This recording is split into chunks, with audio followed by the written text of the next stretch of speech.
Hello, everyone, and welcome to episode 63 of the Nurtured by Nature podcast. Today, I'm delighted to be joined in conversation by Hilary Giovale, author of the recently published book Becoming a Good Relative, calling white settlers towards truth, healing, and repair. As Maya Angelou famously said, do the best you can until you know better. Then when you know better, do better. Now is our time to do better.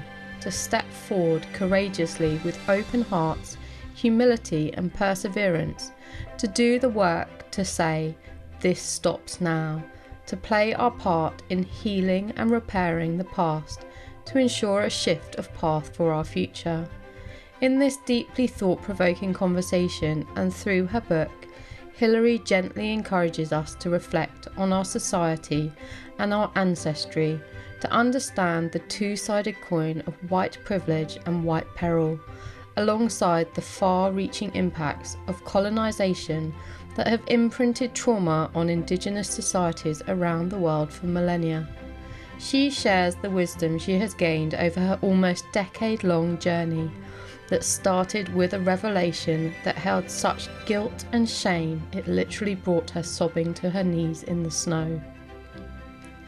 Through cultivating a way of being that shows up with a generous heart, listens and is responsive to what is asked and not what you believe is wanted, she has been blessed by an incredible diversity of people who have generously guided her journey and allowed her to offer their wisdom to us. She goes on to demonstrate the roots for repair, partly through addressing the continued systemic divide that is stubbornly resilient in our societies and is evident in the fact that only 0.04% of philanthropic dollars in the US benefit Indigenous communities, but also through powerful private ceremonies offering us space for reflection, apology and forgiveness. My hope is that this episode sparks conversation, that you listen with kindness and compassion as I do my best to hold space for these often confronting and challenging conversations that offer us all a place of beginning. I invite you to please share this conversation and join me as we take a first step together and then a second to play our part in raising awareness and then in taking action to unravel and repair the legacy we have inherited. But also remember, we have the power to redirect the future trajectory of our society's evolution as we come to understand and embody the fact that we are all connected. Welcome, Hilary, and thank you so much for joining us today on the Nurtured by Nature podcast. I am really delighted to welcome you as a guest. You've got an incredible book out called Becoming a Good Relative, which we'll be discussing. But just to get us started, I always ask my guests to share a little bit about their nature story. So just anything that you'd like to share about how nature's been a part of your life, either in the past or more recently, would be lovely to get us started. Oh, thank you so much, Fiona. I'm so glad to be with you today. And when you ask me about nature story, the first thing that comes into my mind is the forest that's very close to my house. I'm very lucky to live near a ponderosa pine forest in Flagstaff, Arizona, which is in the southwestern part of the United States. And it's on Hopi, Havasupai, Dene, Apache, Pueblo land, among other nations. And I love to go out in the woods all around this region. And we live at the base of a mountain that is sacred to all the indigenous peoples of this region. And she is this just towering, majestic figure in the landscape here. It's just incredible to see her. And right now, it's late March and she is covered with snow. Oh, wow. And it's just majestic to behold her. But mostly because there's snow on the mountain right now, I go down in the forest in the lower areas, and I have spent so much time in those woods, walking, being with my dog, sitting on the land, lying down on the land, sometimes talking to the trees, sometimes listening, watching the birds, watching the squirrels, and it just feels like this home to me, like a like a home of ancestors or home of teachers in the woods. Yeah. Oh, I love that. I love spending time amongst trees. I think they have such a amazing energy just in themselves. But when you throw in this amazing cultural landscape that you're part of now and you find yourself in, it's yeah, I can imagine just the energy of that place is just something else and truly special to experience. I'm it's I mean that leads us beautifully onto your book. You're mentioning all of the is it what would be the best term in original peoples or indigenous peoples? What's the Yeah, I think indigenous peoples is probably a good term. I mean, there are different terms used for those peoples in different parts of the world, but yeah. here I would say most frequently it's indigenous peoples. Yeah, because Hmm. I think it's important, isn't it, to be respectful of this subject that we're going to be talking about today. And obviously, you're in America, and we're talking predominantly a lot about America, but we do. Your book does also touch on many other cultures and the impacts that they've experienced over millennia. Really, isn't it? It's that's how long Hmm. we're sort of talking of. But what sort of you had an experience that kind of led you down this path, didn't you? A realization about your own ancestors that was quite confronting, that basically sort of set you on this journey that has ultimately led to this book, which is, well, I highly recommend it. It's just beautiful, and it's really something that I think is so important for particularly people of white origin to be considering at this time. Yeah, I have had several incidents, I would say, that kind of sparked this process of writing this book, and I never I never had a desire to write a book at all. But some things happened that I was compelled. I was compelled to do this project. And because it felt much bigger than me, I had to kind of set aside all of my insecurities and doubts Yeah, about my ability to do that and just do it. yeah, And one of the things that happened was that in on the last night of 2015, I opened a book of family genealogy that had been written by my great uncle and realized that I had ancestors who had migrated from the Scottish Highlands to North Carolina in 1739. And then that began a chain of the family receiving land grants, receiving enslaved people in a will, um, and enslaving people in Mississippi later on. And so there's something about white culture in the United States that somehow allowed me to be completely ignorant of that until I was 40 years old. And and it came as a huge shock to me because my family hadn't spoken about it. It had been sitting in the book of genealogy for a long time and no one ever talked about it. And so the fact that no one was talking about it kind of opened my eyes to there's something about the way we operate here that needs some help. Um, yeah. and we need to try to do things differently. And so that's how the book started. Yeah, I think it it is we live in a culture that's very much sort of we're focused on the future and the present, really, isn't it? And we kind of I mean there is a lot of history that has been very much written by, the patriarchy and the white patriarchy in particular, and that's what we study through school. And so it is, we do grow up in this bubble. I mean, that's a term that you use throughout your book, isn't it? Of you're popping these bubbles all the way through of like as you begin to work through this process and to really understand how you came to be in the position that you found yourself now, via all of your ancestors' journey. And I mean, it's something that I have begun to explore, and actually, my podcast has been a helpful catalyst for that. And I've been lucky to speak to some amazing people who've brought my attention towards this idea of worldviews and also the amazing wisdom that the Indigenous people have. And in your book, they generously gave you permission to share some of their wisdom and practices, didn't they? But it it is very difficult, I think, isn't it? And we have to work through a lot ourselves to actually begin to take this journey. There is a lot of trauma, and you talk particularly about the shame and guilt that you felt when you found out about that past and your ancestry. Yeah, that was a overwhelming response that was pretty debilitating for a long time.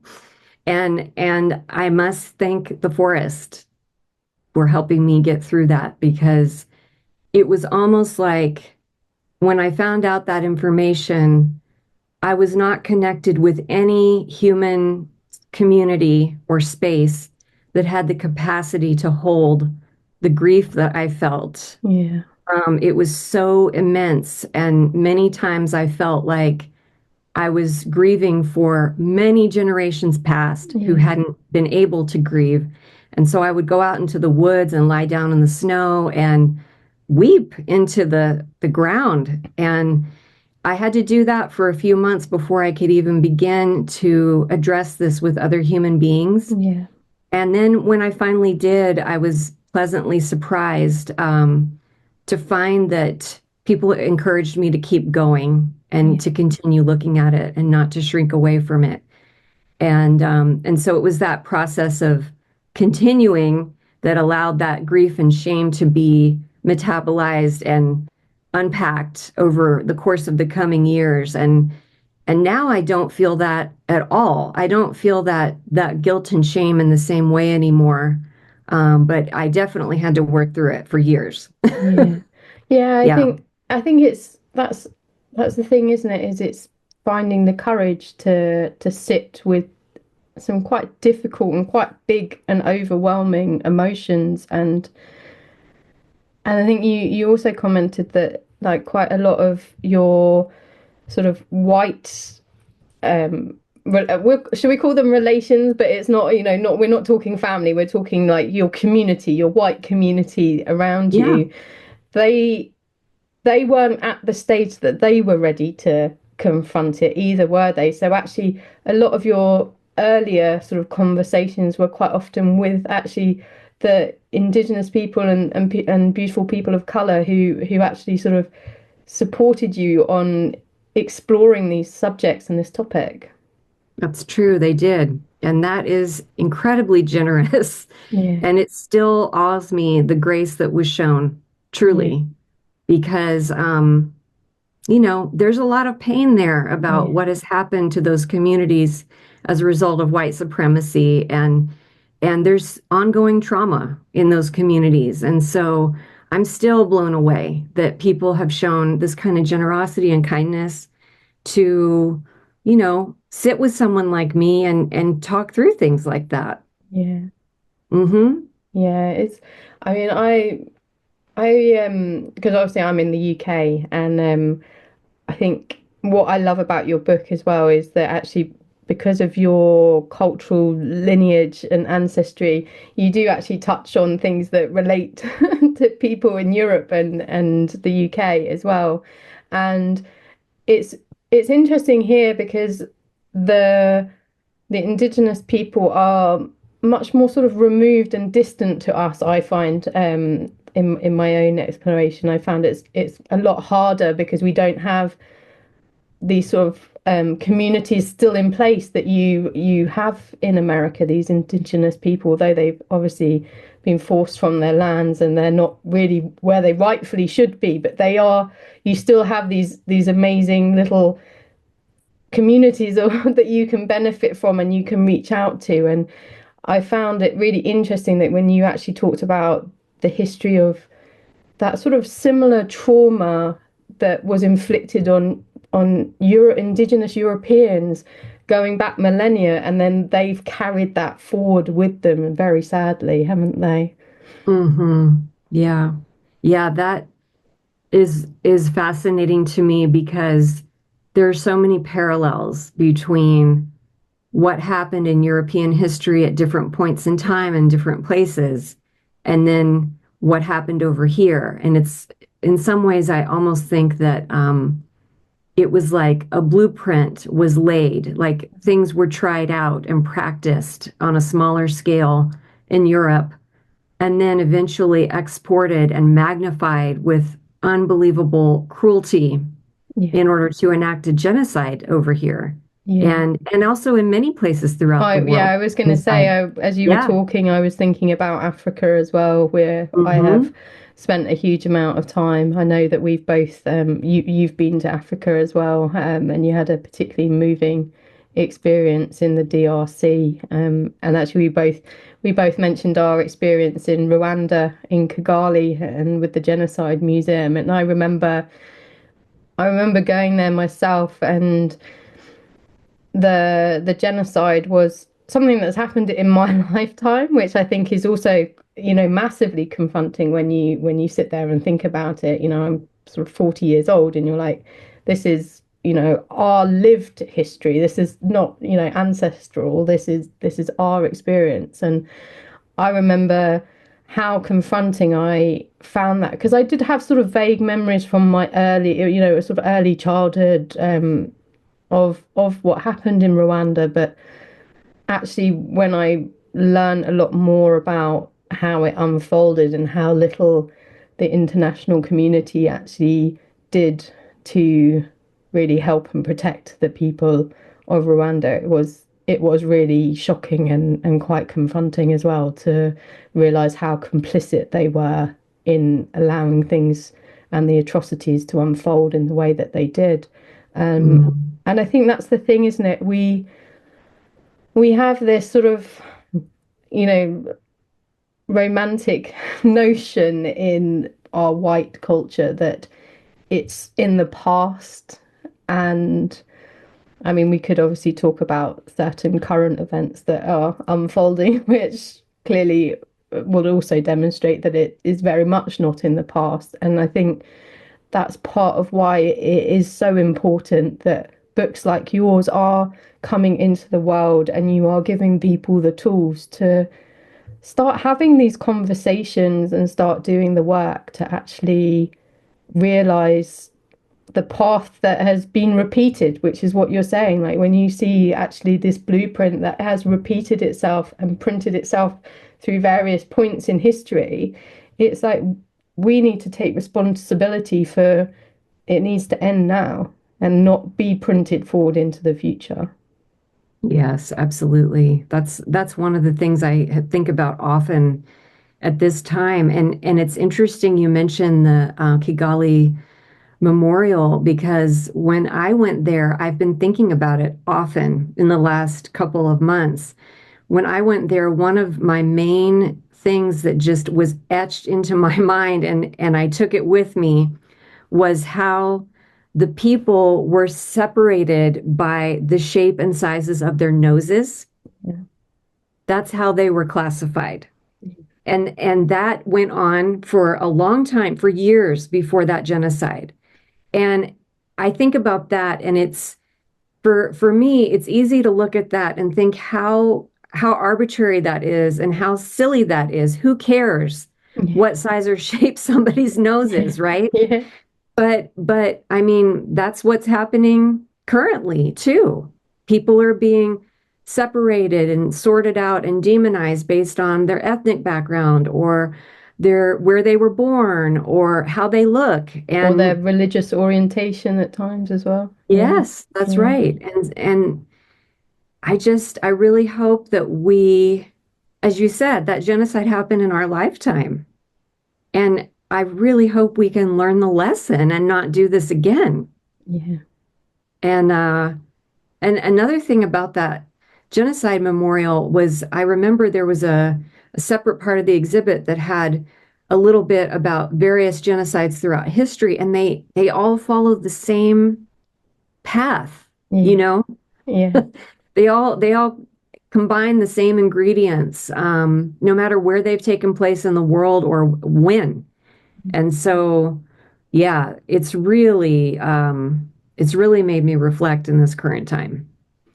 Yeah. I think it's It is such a, I mean, it's a very heavy subject, isn't it? And I know, there has been a rising wave of this need for awareness. That a very sort of buzzword was white privilege.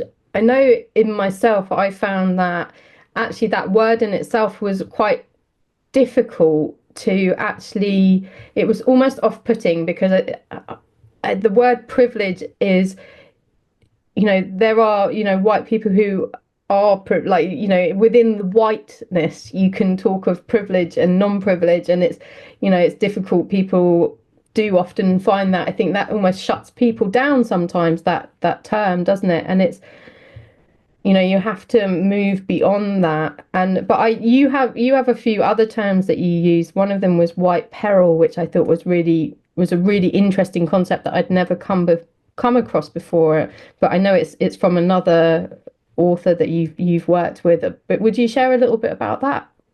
Yeah, that term comes from a friend of mine named Calvin Terrell, who is a educator and does all kinds of speaking and consulting. And he's a black man. And I went to a workshop with him several years ago when I was in the process of writing the book and trying to sort these concepts out in my mind. And in the workshop, he talked about white peril. And he said, it's not only he was addressing a group of white people in the workshop. He said, it's not only that you guys have privilege, it's also peril. And he started listing off examples. And I thought, oh my gosh, that is what I have been trying to pin down. And it's the idea that, you know, we all know about white privilege, and privilege benefits us unequally depending on class Yeah. and many other factors. But then there's a corollary to that, which is that when we are held as superior as white people across the board, when we are in a white dominant society, then we actually suffer as a result of that as well. It doesn't work for us either. Even Yeah. though, from all outward appearances, we may be doing the best financially and in terms of our housing and our security and our education and healthcare and all of these things. But also, it's kind of like having all that privilege puts a lid on our capacity to be fully human Yeah. because it inhibits our ability to care and to be empathetic and to step into action to create a more equitable society. And so, It's almost an isolationism, isn't it, as well? It's that it yes, keeps us separated from each other and the greater world. And I thought it was just a really fabulous reflection in your book that I thought gave this a whole nother level to this idea of things that we need to unpack as white people, really. And it was this idea of, like, because obviously you talk about privilege and the benefits of that, but this sort of was a counterpoint to that, of actually the suffering that, not to, I'm struggling here to be to hold the right words for this, because our language does let us down at the same time. But it makes us poorer as people in this sense, that we are losing out on this amazing culture that actually that the people of color and the indigenous people have or had, that was then taken away from them as well. yeah, that's true. Yeah, I've definitely noticed that sense of cultural impoverishment in my Yeah. own journey and just the hegemony of whiteness and how that has stripped my people and my ancestors of very rich and diverse cultures that they used to be part of and now has become kind of this blanket identity that homogenizes everybody Yeah. together. Yeah. Hmm. Yeah, and then, I mean, another aspect of your book that you move through is how we can respectfully and humbly approach the indigenous peoples. I mean, I mean, obviously, as we sort of walk down this journey, we begin we begin to see them in many ways as actually just wealthier, really, in terms of like they have this beautiful connection with this wider web of life, and they have these rich cultural lineages and ancestors, and but at the same time they have a huge amount of trauma and pain, and it's how we can be honoring and respectful of that as well. Definitely. Yeah. Yeah, I have, some of the indigenous communities that I have visited around the United States are some of the most impoverished communities in the whole country. And yet, when I've gone there, I have perceived this incredible cultural wealth. And in many cases, I have been offered, to participate or to sit with an elder or, just to experience that. And it is such a paradox because, yeah, colonialism has impoverished these communities, and yet many of them still have intact teachings and memory and aspects of their culture and language that they are still practicing that is just so rich and Yeah. so beautiful, has so much to teach and so much to offer. Yeah, I mean, my podcast being quite, focused on the natural world and reconnecting with nature, for me in particular, they have this amazing tapestry of connection with nature, which is so lacking in our modern white Western cultures, and it is just, I think humility really is really a very important trait for us to nurture, isn't it? Very much. Yeah. Yeah. Yeah. I think it's really important to go into if we are welcomed and invited into those kind of situations or communities to go in with deep humility and the understanding that there are many things that we do not understand Yeah. and cannot understand because we haven't been brought up in a culture like that and not only in our own lifetimes but for many generations back we've been removed from that kind of knowing. But I do think it's possible to go in with humility and with kindness and with a good heart and to create connections that are really important. Yeah, and I think it because I think building these bridges is important, isn't it? Is, to I might get it wrong, but you had a lovely way of saying it in your book, and it was about asking basically what they needed from you. I think it was the sort of the general gist of it, and having, the humility to not be presumptuous of what you think they need, but to sit and offer yourself in service to them and what they need to heal their what everything that's happened to them, and hopefully sort of begin to make reparations for that as well.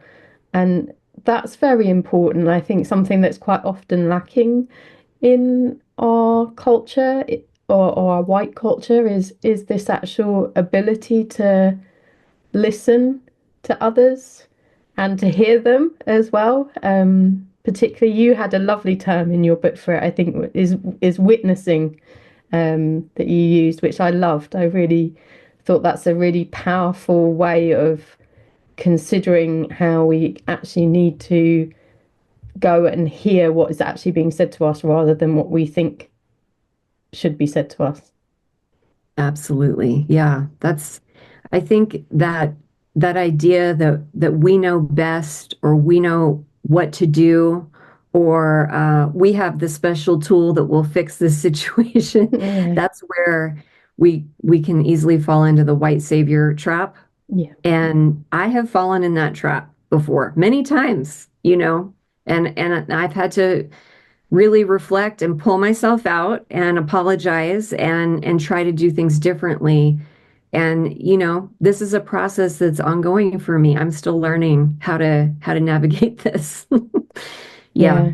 I think um I think it's we also have within our society this kind of like we have to fix things. Like, Hmm. and we want the answer. Like, I think it comes from our education system, and you're taught you're a good student if you can answer all of the questions, and therefore you don't want to ask a question that you don't already think you know the answer to. And I think this is, and therefore, and you want to fix people as well, because sitting in this space of brokenness without having a solution or a path out of it is incredibly uncomfortable, because we like to control things, or at least believe that we're controlling things as well. And I think that's a huge skill that we need to learn, isn't it? Is to realize that actually, you know, there isn't necessarily a way to fix it, but you can go in and help perhaps move towards things improving. Right. That's true. I think often that, it's taken many centuries to get us to where we are now. Yeah. And so it will probably take many centuries to find our way out of it. And so that is a framing that helps me cope with the sense of urgency I feel inside. And that sense of urgency was instilled in me by my white culture, And so yeah, when I feel that sense of urgency and needing to fix things coming up in me, I try to remember, it's going to take some time to unwind this, and all I can do is just show up in this moment with the best possible heart and with, trying to be generous, trying to listen, trying to really be responsive to what is being asked for and not what I think needs to happen. And it's a process of trying. And I hope that over time, in the future generations, we will this is a way of being that can be cultivated and passed forward. Yeah, I think that's really important. Now, the other aspect of what you cover in your book, and is quite important to you, is that actually, well, perhaps important to you is not quite the right framing for it, so I apologize now. But you were in many ways fortunate enough to marry into a fairly wealthy family, and part of that is your responsibility of philanthropy. And I mean, I was shocked. I mean, I shouldn't really be shocked, because I do know in the context of the environment, like how little of the sort of charitable money that is donated in the UK actually goes to the environment. But I did see in the latter stages of your book, I have a little note here, and it was that only 0.04% of philanthropic dollars currently benefit Indigenous communities, and that it was only 8 to 9% that actually went to American communities of color. And I mean, that's a shocking statistic, isn't it? It's really, here we are in 2025, and this sort of injustice and the need for reparations has been on the agenda really for several decades, really. Not to put too fine a point on it, hasn't it? It's Yeah. been very much, and by that I mean sort of mainstream as well. Like, a lot of awareness Mhm. around it, and that's a really shocking statistic. And I know that you've done things and action things to try and address that yourselves, and in fact your own donations are now 90%. But it just shows the kind of scale of still the ongoing challenges that these communities face, isn't it? Yeah. And I mean, that statistic is super alarming and it speaks to me of a systemic form of bias Yeah, and prejudice that these philanthropic institutions can't mobilize to yeah, support the communities that are most impacted. It's just kind of still astounding to me that why is it so hard to steer this ship in a better direction? yeah, yeah, But it speaks to me of a very long-standing, ingrained pattern and way of doing things that we have to commit to unlearning. Yeah. Yeah. Mm-hmm. Yeah, it is just it's startling. I mean, Mm-hmm. I just don't know it, but it shows, I think it shows the importance of actually, one of the central themes of my podcast is that as individuals, we aren't powerless and our voice is important. And that when we come together, when we help raise awareness, like the actions that feel small to us actually can gain momentum and make a difference. And I think the thing to take from this perhaps is once you get over that initial like awful shock is to be like, well, there is so much scope actually to support these people and these communities and provide them with the resources to help them do what they need to do. Right, that's true. Yeah, in the United States, the movement for reparations for has been going on for generations with both Indigenous and African American communities. It's really been since the beginning of the colonial project over here that Yeah. those communities have been working toward reparations. And yeah, if we look to our government to make that happen, we are going to be waiting a really long Yeah.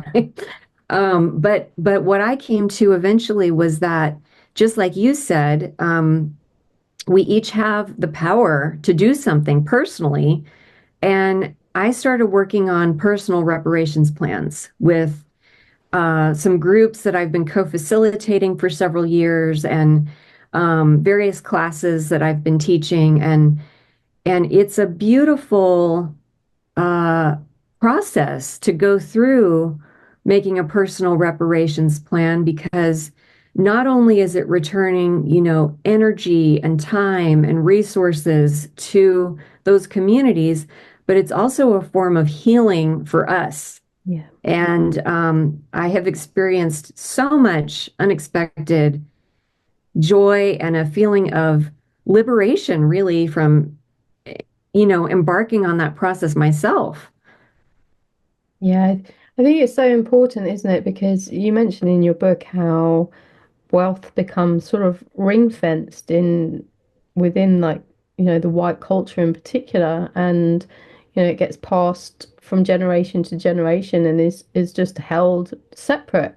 And it is important to begin to unpack these ways that we can begin to redress some of the, I suppose, wrongs, for want of another word, of the past, and begin to at least ensure that for future generations that they have opportunities that they should have, which they currently don't have.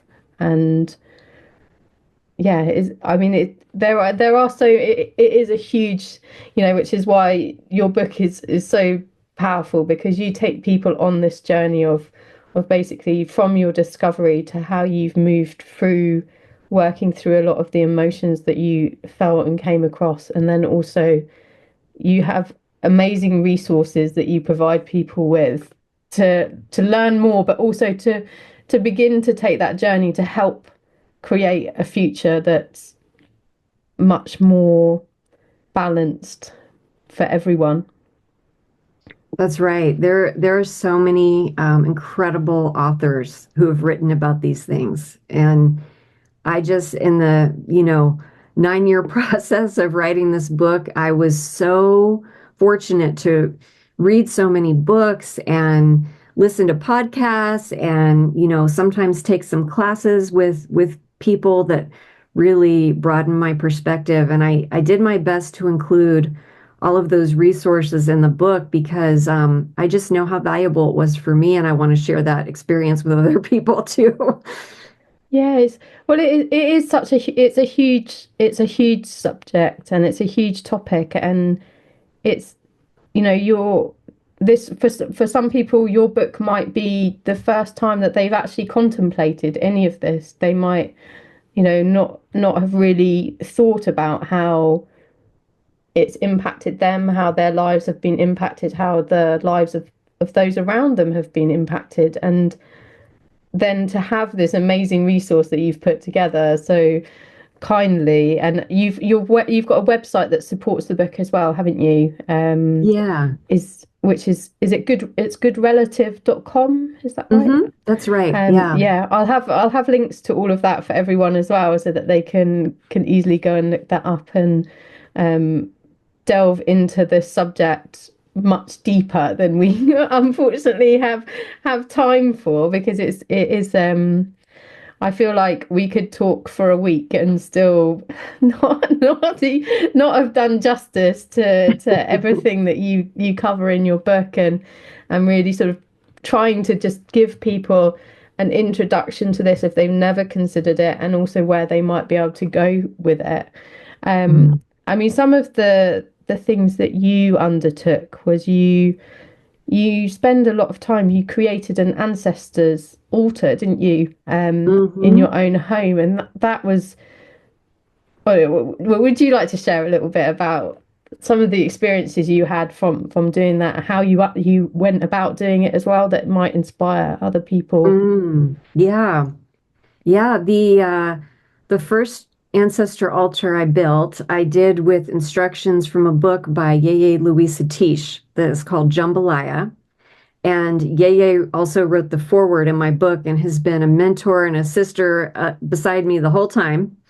And and then over time, I eventually kind of streamlined it and made it a very basic, universal practice. And so on my altar now is, a candle, a bowl of water, a few things that have been given to me from friends that somehow resonate with my ancestral connections and dreams that I've had.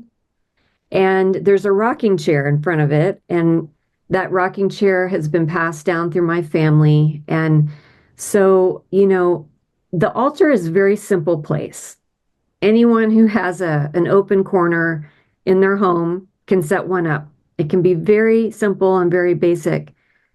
But I think the important thing is to spend time there, make offerings there, like offerings of food or flowers or herbs, and ask the ancestors to help you.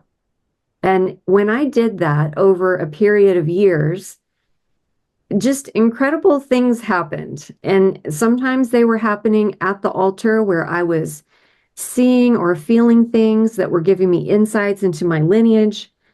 Sometimes they would happen in the waking world with, books falling off the shelf right in front of me and things like that. Or, pieces of artwork or people, individuals showing up. All kinds of incredible synchronicities have happened. And I believe it's a result of that ancestral reverence and communication that happens at that altar. And some of the teachers that I've had have told me, that basically ancestors are ready to help us, but they need our consent. They Okay. need us to ask for their help. And so that's what I've been doing for 10 years. And it has manifested some incredible things that I never would have been able to do on my own.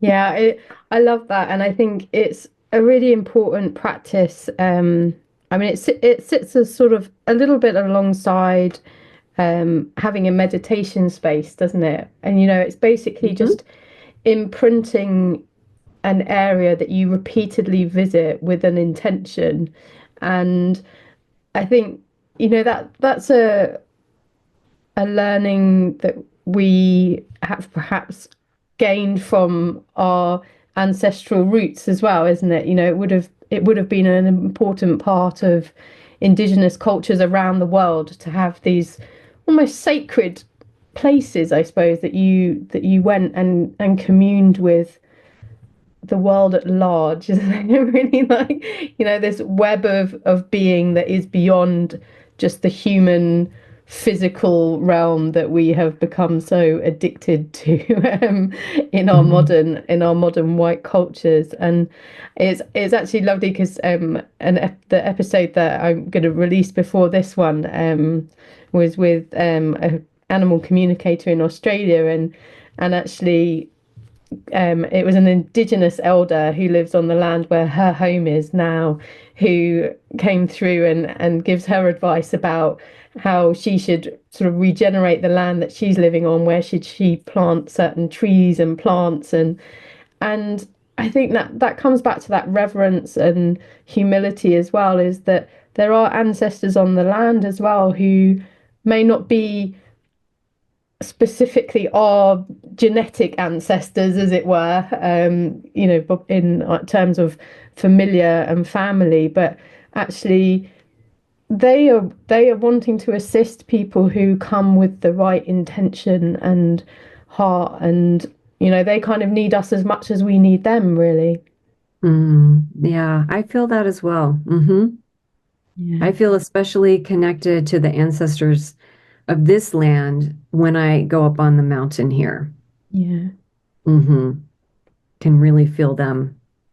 And yeah, I've been up on that mountain and I've been talking to them and I've apologized, yeah, to them. And I've also asked them for their help and acknowledging, that I descend from people who came here with an agenda that was harmful in a lot of ways and asking for their help to begin, you know, undoing that harm. yeah, yeah. It is. It's a huge amount to unpack, isn't it? It really is. But hmm actually, to realize that there are beings and people as well, in some of the people that you have worked with, who are also working for the same thing as well. I mean, you talk of one of your dear friends, Basil Braveheart, and his amazing. Was it his mother or his grandmother, Lucy, and her His forgiveness, grandmother. and their capacity for their forgiveness is just a lesson for us all, isn't it? It truly is. It's not to expect it and of them because of everything that they have endured and suffered, but just this beautiful lesson that she imparted to him was, well, yeah, it was very touching. Yeah, he's a 91-year-old elder, Oglala Lakota elder who lives in Pine Ridge, and he lives about 20 miles from the Wounded Knee massacre site. And his grandmother, Lucy, when he was 5 years old, started teaching him about that massacre and said, "You need to forgive the people who did that and forgive their ancestors." And that is just, that's a level of grace and forgiveness that is completely, really foreign and inaccessible to us in Western culture a lot Yeah, of times. It's yeah, just astounding. yeah, And so I have learned a lot from observing how Basil applies that kind of grace and forgiveness to situations that are unforgivable in many ways. And yeah, just trying to emulate that. I mean, I think of there are other people around the world who are luminaries who have talked about a similar type of forgiveness that is just astounding. yeah, yeah, And I just wonder, what would happen around the world if we could begin applying that on a mass scale. yeah, you yeah, know, that kind of unconditional love. And for me, the unconditional love and forgiveness also goes hand in hand with reparations. yeah, They're kind of one and the same, you yeah, know? yeah, yeah. And I think the importance of apology as well. I think you worked with Basil to, in a beautiful ceremony that he brought together and initiated, and you were able to assist him in, and that very much had a focus on apology, didn't it? Mm-hmm. Yeah, that was an incredible gathering that happened in 2019, and it was very interesting because there were about 200 people who came, and within that group, there were matched sets. So, for example, there was a Palestinian man, a woman who was descended from an SS officer in Nazi Germany, as well as someone who was descended from the last surviving member of the family that had all been killed during the Holocaust. So we had constellations of people like that from different, human rights issues and conflicts and Yeah. wars all around the world. And it was amazing to watch them come together and acknowledge these legacies that they hold that are like two sides of the same coin, victim and perpetrator, Yeah. and then to watch them offer prayers of apology and forgiveness and say, we need to come together in unity now. And so it was an incredible thing to witness, Yeah. truly.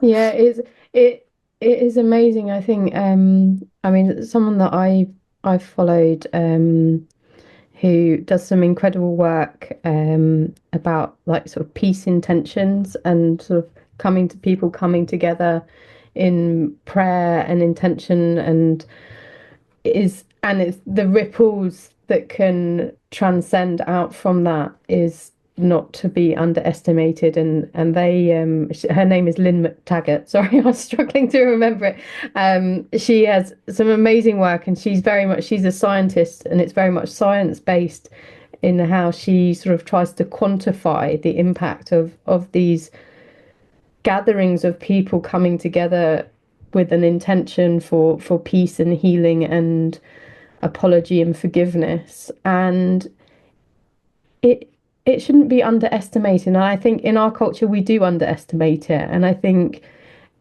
writing, I mean, you talked about writing an apology to someone else, didn't you? And it's very personal and private and everything, but it we sometimes underestimate the importance of a really genuine, heartfelt apology, and even it's, and you talk as well, something that's very important is about being careful where you sort of give that as well, and sometimes and honoring that actually it might not be appropriate to give it to another person who, because you might trigger feelings and things that they're not able at that time to deal with, and actually sometimes it's more personal, and it's about sort of putting that into the universe rather than sort of bestowing it on another person and expecting a reaction from them. That's right. Yeah. I mean, there is a risk with apology that it can become a performance Yeah, and or become coercive yeah, somehow, where yeah, you expect some kind of response or you expect to be absolved yeah, and publicly, forgiven. yeah, And so because of that trickiness around it, um, the people I co-facilitate groups with and we have decided to use apology in a way that's ritualized as a prayer. yeah, And instead of spreading that out to other human beings, because you know, there's a lot of wounding yeah, in our world right now, and it's easy to create more harm yeah, inadvertently. And yeah. so um yeah, so we do it as a prayer and we do it in a ritualized way. Yeah, I think that's beautiful. Would you share a little bit about how you sort of undertake that in case any listeners feel like they would like to sort of perhaps undertake that themselves? Yeah, absolutely. Our process is pretty simple. We start with asking people to really, well, first of all, they investigate into their family stories and Yeah, they think about what their family carries, what has happened in the family. What does the family have a history of harm in the way of colonial actions or massacre or war or things like that? And then if there are things like that, we ask them to, or maybe even if there aren't, even if they do not have known circumstances like that in the family, but they do have the fact of being a white-bodied person that has assimilated into a white supremacist Yeah. culture, even that is grounds for, this process to take place. So we ask them to really go into their heart, to meditate, and to write a prayer on paper. And, sometimes it can be very short. It can be a poem or, a few words. Some people end up writing 11 or 12 pages and everything is okay, everything in between. And then we ask them to fold the prayer up and put it inside a piece of cotton fabric with some plants that are important to them, to their spiritual tradition or to their ancestors. For many of us in Europe, you could include mugwort Yeah. or lavender or rosemary, Yeah. things like that. And then we fold it all up and tie it with cotton string, and then we light a sacred fire, meaning that we light a fire with an intention of gratitude and of honoring the fire. And then after the fire has burned a little while and has burned down to coals, we put that prayer bundle in the coals so that the smoke can go up to the cosmos and send that message. Yeah. And it's been I've been co-facilitating this for 5 years, and it is remarkable to watch what happens to people when they do this. Yeah. Yeah. Oftentimes there is resistance and they're afraid to do Yeah. it. Yeah. And then many times when they push through that resistance and do it anyway, things start to open up. And that sense of grief and guilt and shame starts to get more permeable. And then they are free. They are free Yeah. to begin moving into reparative action. Yeah.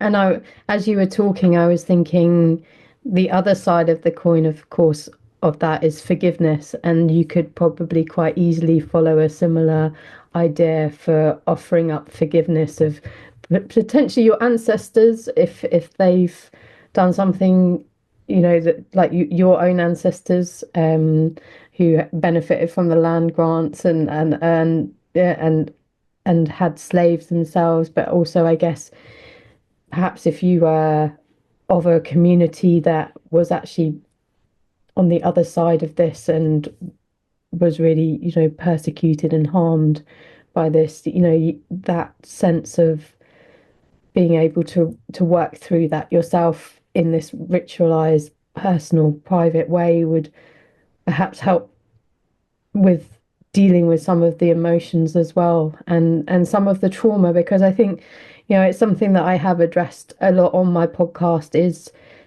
this the fact that we are a very traumatized world. We're a very traumatized culture.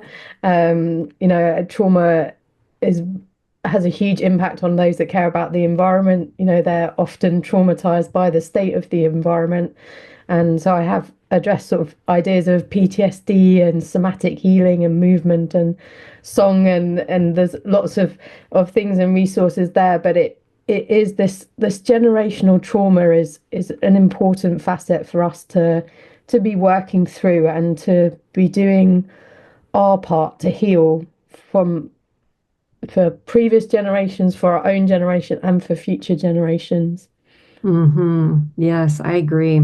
Yeah, I see that as well. And you're right. These prayers I'm talking about, they do include forgiveness prayers. Yeah. It's apology and forgiveness together. It's kind of like, a continuum. It's Yeah. it's all they're all connected. And and to your point too, I think sometimes people, the most important prayer that has to go into that bundle is a prayer of self-forgiveness. Yeah. Because many of us are really heartbroken Yeah. about the way things have gone and the role that we're playing, like what you're referencing with the environmental abuse. all of us are taking part in systems that are harming the earth Yeah. right now, and we don't really know how to stop. Yeah. And Yeah. so, yeah, that's often a component as well. Yeah. Oh, Hilary, it's been absolutely amazing talking to you. I know we're sort of probably getting to about an hour, and so I don't want to. I feel like I have to wrap up a little bit. But I Yeah. mean, you've given us some amazing words of wisdom. You've given us some beautiful tools that we can begin this journey if we haven't, or we can continue it if we have started it already. I would definitely recommend to people to go out and get your book. It's in print now. Becoming a Good Relative: Calling White Settlers Towards Truth, Healing and Repair, because it's a beautiful companion and guide as you undertake this in your own personal way. It's very, very readable, very approachable, and I would definitely recommend for people to go and get that. But as we're wrapping up, is there anything that you feel on your heart, any wisdom that you would like to share for people who might be undertaking this journey or interested in what they can do, and how, maybe even how that they can start trying to sort of help provide solutions for the future? Yeah. You know, I think what I would say is that I am not special at all. And I really believe that everyone has a pathway into this type of work that is uniquely their own. And we all have circumstances in our ancestry and our lineage. We all have circumstances and gifts and assets in our present daily lives that can come together uniquely to combine into a path that is uniquely designed for each one of us. And I really believe that each one of us holds a piece of the puzzle.